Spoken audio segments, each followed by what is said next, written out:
Bharatiya Janata party Raigarh जिले के अध्यक्ष भाई अग्रवाल गुरुवाल जी, नलिनी जी, सुभाष पांडे जी, हमारे सभी वरिष्ठ नेतागण उपस्थित हैं।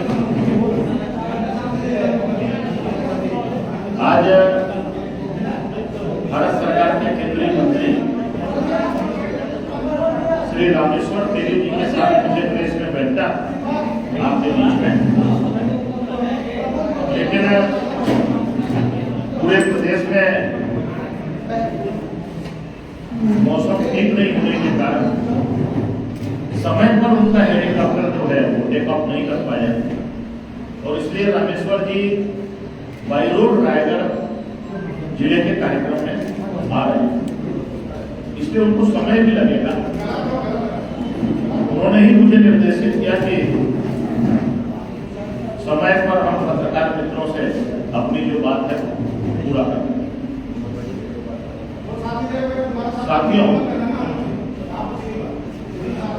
आज आपसे बातचीत करने का जो विषय है वो भारतीय जनता पार्टी की परिवर्तन यात्रा है। छत्तीसगढ़ प्रदेश भारतीय जनता पार्टी ने 2 परिवर्तन यात्रा निकाली।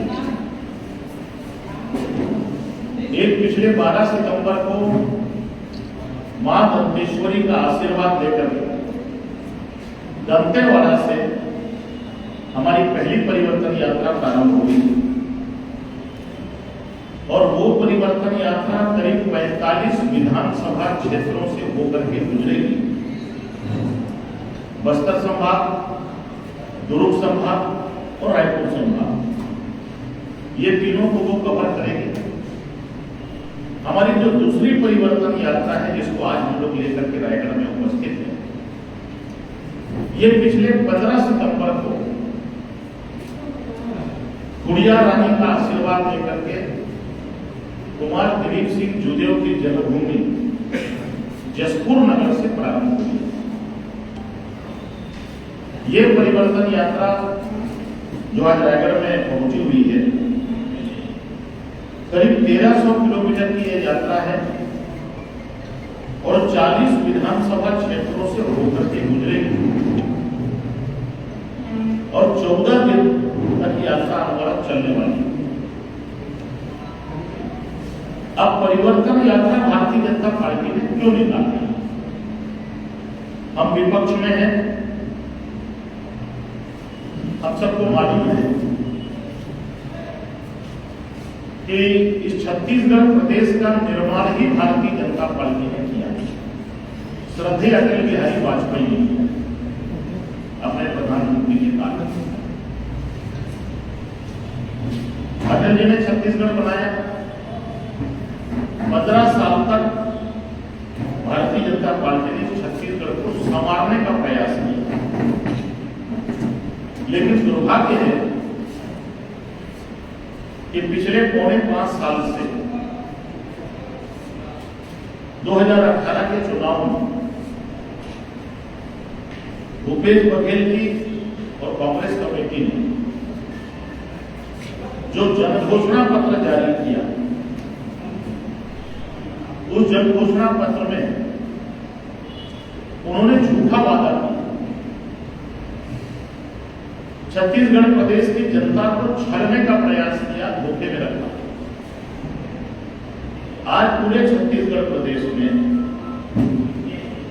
मैं बहुत विस्तार से नहीं जाऊंगा, जब आपसे बातचीत करूंगा तो उसकी, जब से भूपेश जी मुख्यमंत्री बने हैं, कांग्रेस की सरकार बनी, इस प्रदेश में नित नए किस्म के घोटाले हो रहे हैं, नित नए किस्म, चाहे वो कोयला घोटाला हो, राशन घोटाला हो, शराब घोटाला हो, पीएससी में घोटाला हो, भर्ती में घोटाला हो, जमीन में घोटाला हो, गौठान में घोटाला हो या गोबर घोटाला। ये सारी चीजें जो है इस छत्तीसगढ़ प्रदेश में हो रहा है। मैं समझता हूं कि देश के जितने भी राज्य हैं, घोटालों में छत्तीसगढ़ की भूपेश सरकार नंबर 1। पूरे छत्तीसगढ़ प्रदेश में कमीशन और करेक्शन का खेल चल रहा है। नित नए किस्म के अपराध बढ़े। अभी 4-5 दिन पहले ही आपके शहर में बड़ी डकैती हुई बैंक,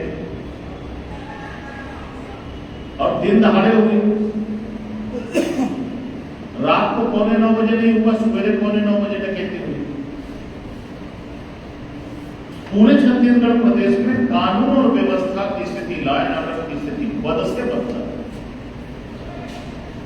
प्रतिदिन जिस दिन भी हम सवेरे अखबार उठाते हैं, चोरी डकैती, हत्या, बलात्कार, फिरौती, अपहरण, चाकूबाजी, गोली चलना, चैन स्टेरिंग होना, साइबर क्राइम और महादेव ऐप का सट्टा, जिसका मुख्यालय श्रीलंका और दुबई में।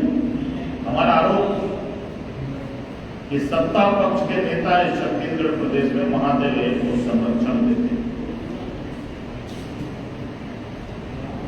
417 करोड़ रुपया ईडी ने सरेंडर करवाया है, जो महादेव ऐप के अपराधी थे।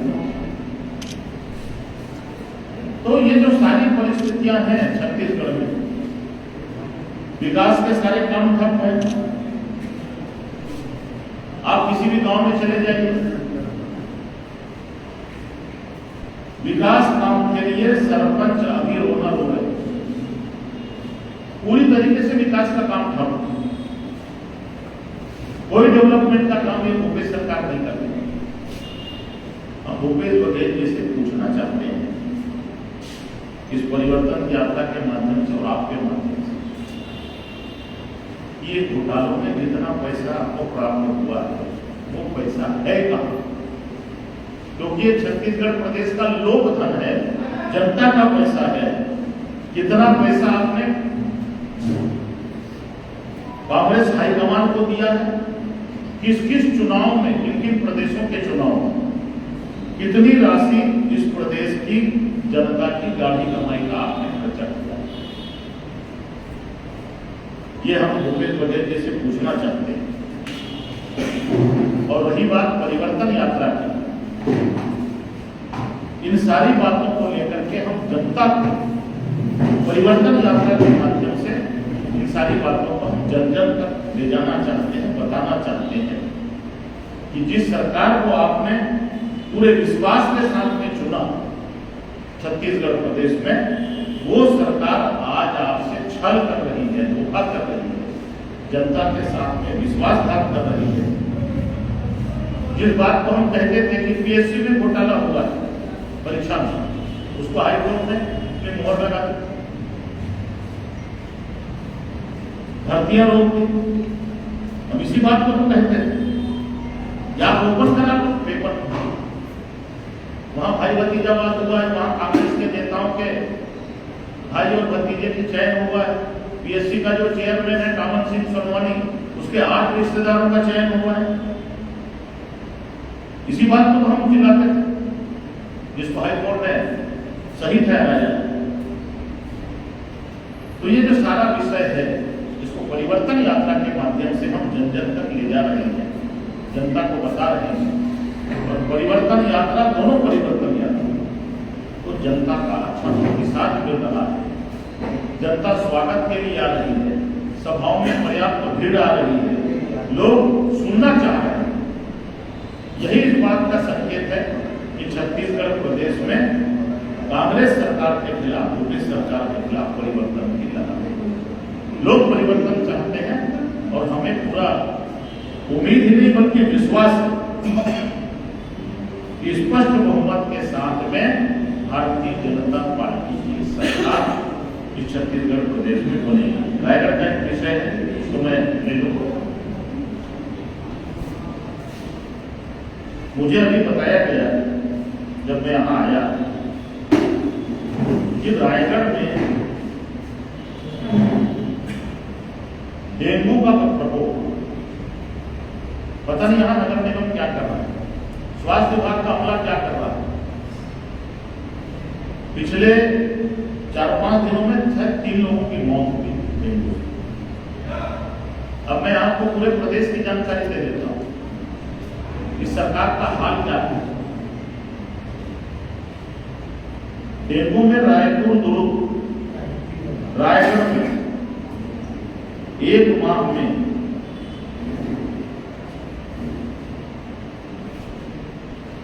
ये करीब 1000 लोग प्रभावित हुए और बड़ी संख्या में रायपुर में, दुर्ग में, भिलाई में लोगों की मौत हुई है डेंगू से। तो ये सरकार तो डेंगू से भी नहीं लड़ पा रही। इसका स्वास्थ्य विभाग का पूरा अमला जो है वो खुद बीमार है और ये किसी भी सरकार के लिए अत्यंत ही शर्मनाक है। ये बीमारी से लोगों की मौत हो रही है और भूपेश बघेल जी पूरे प्रदेश में घूम रहे हैं कि हमने ये किया है, वो किया है। ये भरोसे की सरकार है। तो इन सारे विषय को लेकर के भारतीय जनता पार्टी ने परिवर्तन यात्रा निकाली है। मैं इतनी ही बात करने के लिए आपके बीच में आया था, बाकी आप भी बातचीत करेंगे और भी विषय निकल करके आएंगे। और मुख्य विपक्षी दल के रूप में भाजपा क्या कर रही है इस महामारी को रोकने के लिए, या विपक्ष के रूप में उसके कर्तव्य क्या है, थोड़ा बताएंगे। लोकल भाजपा के संदर्भ में सवाल है। पहला दायित्व तो सरकार में जो है उनका है। मेरी बात सुनिए, मेरी बात पूरी सुनो। आपने उठाया, मैं बता रहा हूँ। पहला दायित्व है जो सरकार में है, जिनके पास प्रशासन का पूरा अमला है, उनका दायित्व है कि वो डेंगू पर तत्काल काबू पाए, लोगों की मौत न हो। अब आपने उठाया भाजपा क्या कर रही है। भाजपा ने लगातार इस विषय को लेकर प्रदर्शन किया है। युवा मोर्चे ने भी, भारतीय जनता पार्टी ने भी और नगर निगम के खिलाफ भी प्रदर्शन किया। स्थानीय स्तर पर कोई कारगर प्रदर्शन नहीं हुआ। दूसरे ये कि अविश्वास प्रस्ताव लेके आई, अब 2 पार्षद नदारद हो गए, कांग्रेस में चले गए। देखिए भाजपा की स्थिति है लोकल स्तर पे। नहीं, वो तो ठीक है, वो जो आप बोल रहे हैं अविश्वास प्रस्ताव, लेकिन डेंगू पर काबू करना ये नगर निगम का काम है, स्वास्थ्य विभाग का काम है, सरकार का काम। वो तो नहीं कर रही है। भाजपा विपक्ष प्रमुख दल के रूप में हम अपेक्षा करते हैं कि एक विपक्षी की भूमिका। निश्चित रूप से भाजपा अपने दायित्व का पूरी तरह से निर्वाह कर रही है। जो विपक्ष का दायित्व है, आप संतुष्ट हैं? विपक्ष के दायित्व यह है कि सरकार को जगाना है। सरकार अगर सोई हुई है तो विपक्ष का काम है कि सरकार को जगाना, और सरकार गहरी नींद में सोई, लोग मर रहे हैं, सरकार में चेतना पैदा नहीं हुई। पता नहीं कितने मौतों का ये सरकार इंतजार कर रही है। चलिए दूसरे सर, परिवर्तन यात्रा 45 विधानसभा में जी 45 में छोड़ा जी 45 में क्या है। तो हमारी 2 परिवर्तन यात्रा निकली है, एक दंतेवाड़ा से, एक जसपुर से।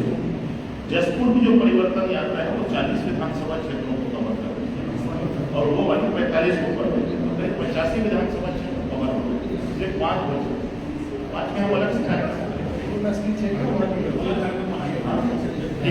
इसका समापन कहाँ होना है?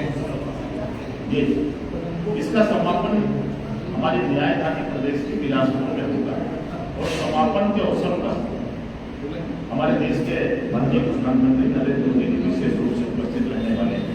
उसकी तारीख की भी घोषणा आजकल में हो जाएगी। जी सर, शराबबंदी में भाजपा की क्या पॉलिसी होगी? जी, शराबबंदी को लेकर के आपकी क्या पॉलिसी है? जी देखिए, पहले तो सरकार की स्थिति क्या है।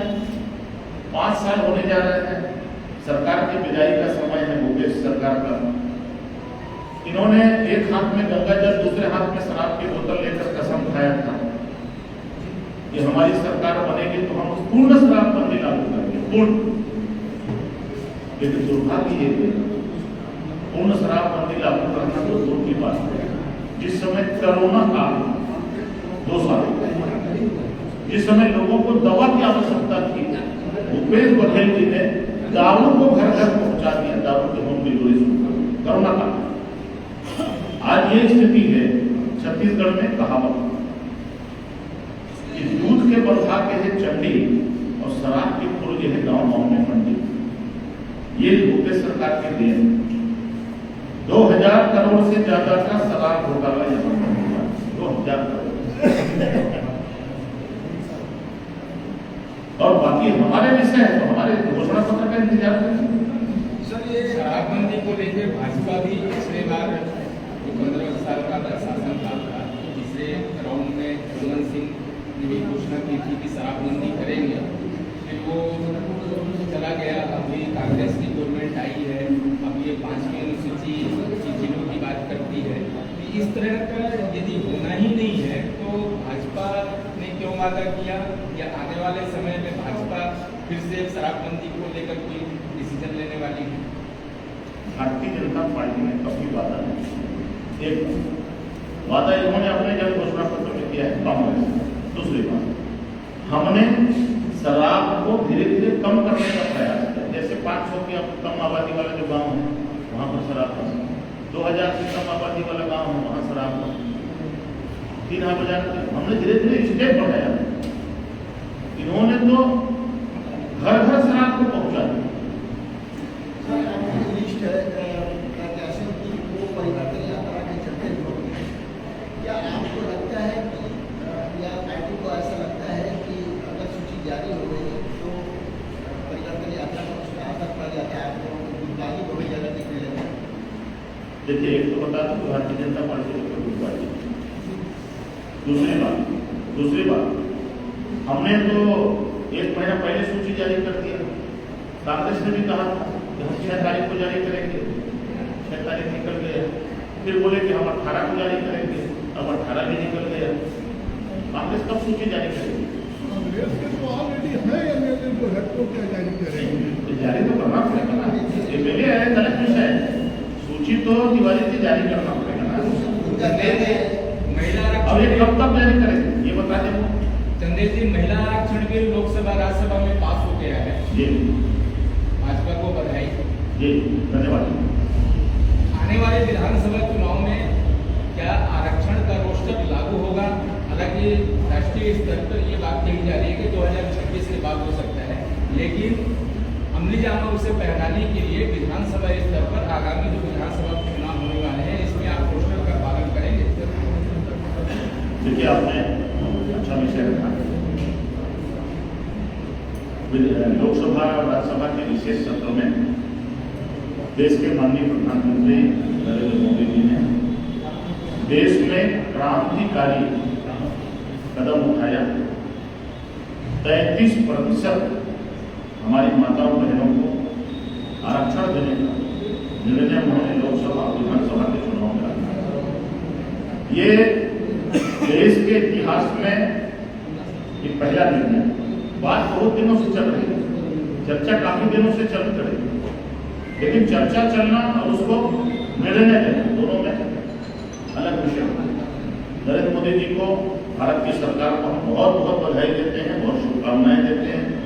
उन्होंने एक क्रांतिकारी कदम उठाया है और महिला सशक्तिकरण के विषय पर उठाया है और पूरे देश में इसका स्वागत हो रहा है। लेकिन वो लेने तो लागू है, उसमें ये कहना है कि ठीक है, कानूनी पेचीदगी है कि भाई जनसंख्या का पहले वो हो जाएगा, है ना, उसके बाद डिलिमिट की बात आएगी। लेकिन भाजपा जो छत्तीसगढ़ स्तर पे, प्रदेश स्तर पे आप तो कर ही सकते हैं। देखिए, ऐसा है, संवैधानिक रूप से मामले रहते हैं, लेकिन हम प्रयास कर रहे हैं कि अधिक से अधिक हमारी आपका